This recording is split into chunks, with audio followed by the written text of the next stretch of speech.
close till I get up. Time is barely on our side. I don't wanna waste what's left. Assalamualaikum warahmatullahi wabarakatuh. Nama saya Sani Iqbal Maulana dari Fakultas Ilmu Pendidikan Ekonomi Universitas Pancasakti Bekasi. Pada kesempatan kali ini, saya akan merangkum materi dari mata kuliah Sumber Daya Manusia dan Alam oleh dosen pengampu Bapak Karyadi SPD MM. Langsung saja kita ke materinya, yakni ruang lingkup ekonomi sumber daya manusia.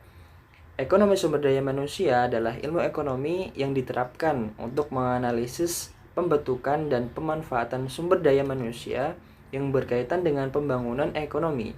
Dengan kata lain, ekonomi sumber daya manusia adalah penerapan teori pada analisis sumber daya manusia.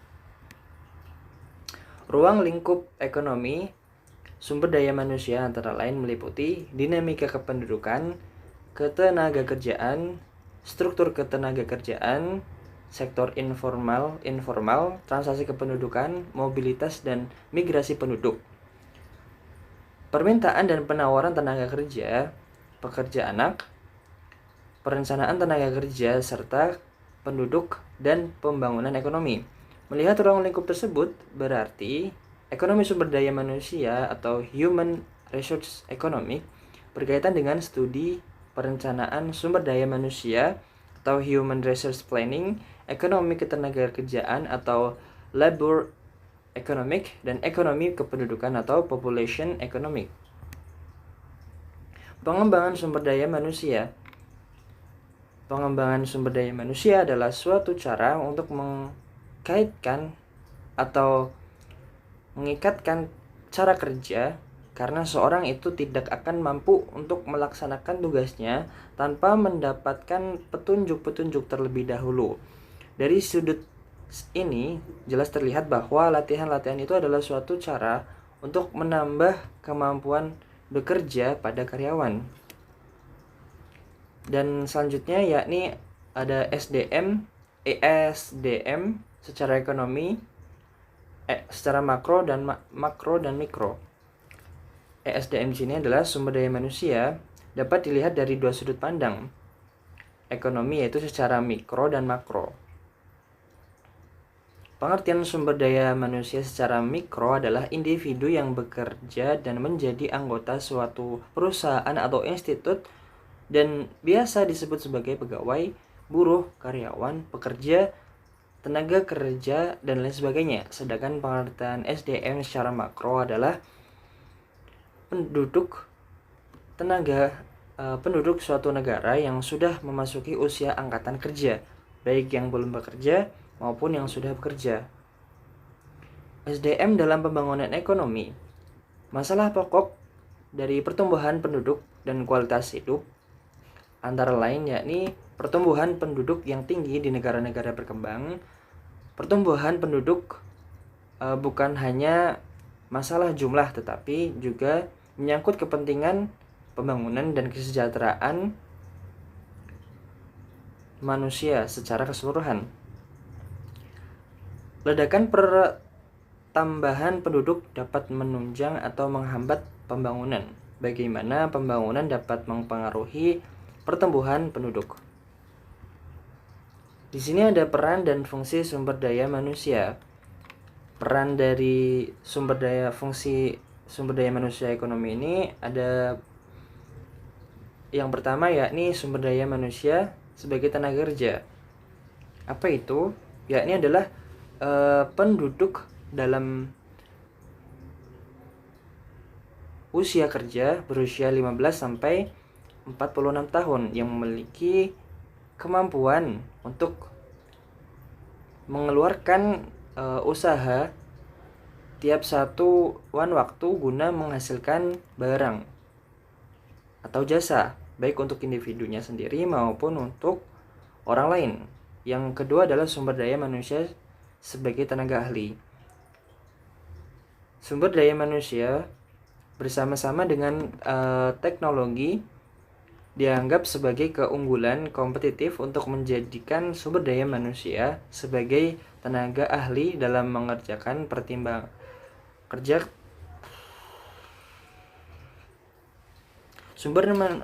Yang nomor 2 adalah sumber daya manusia sebagai tenaga ahli. Apa itu?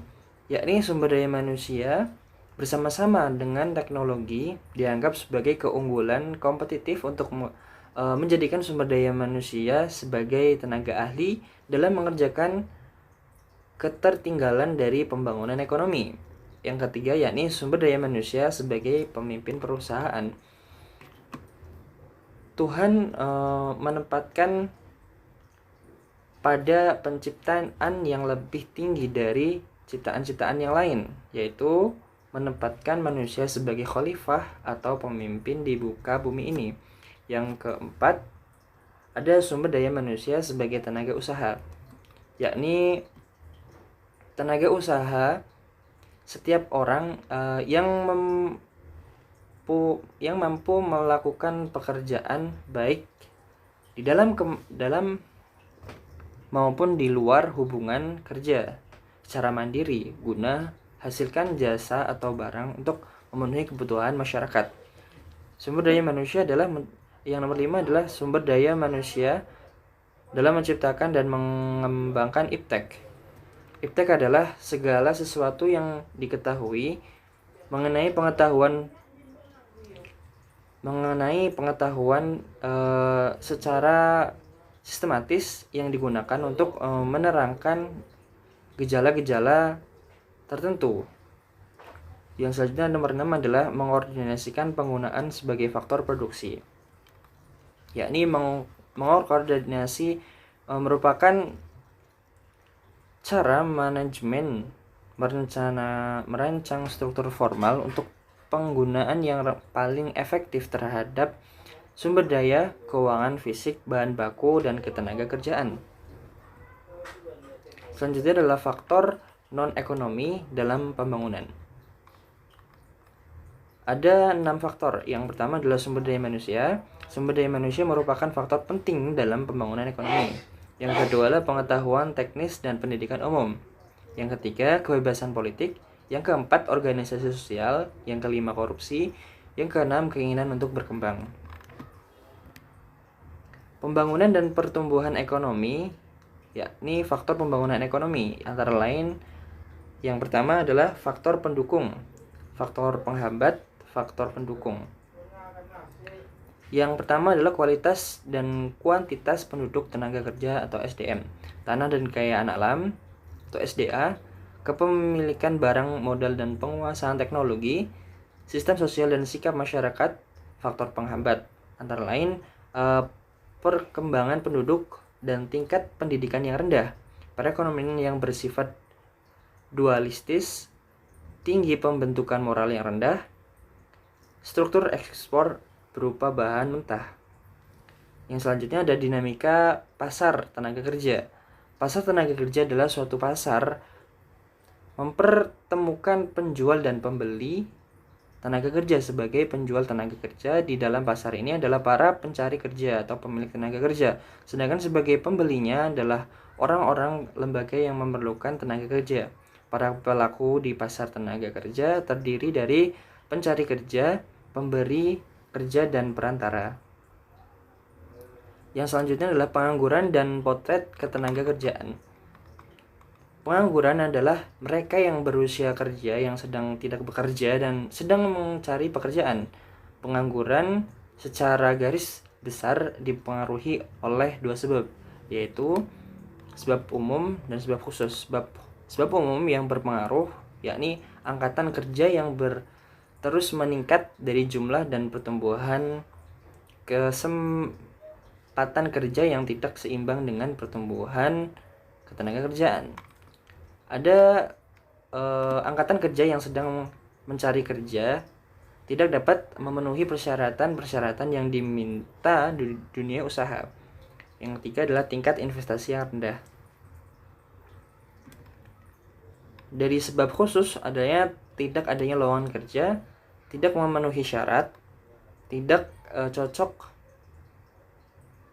ya kan untuk upah, informasi dan tidak lengkap, tidak memiliki kemampuan wirausaha.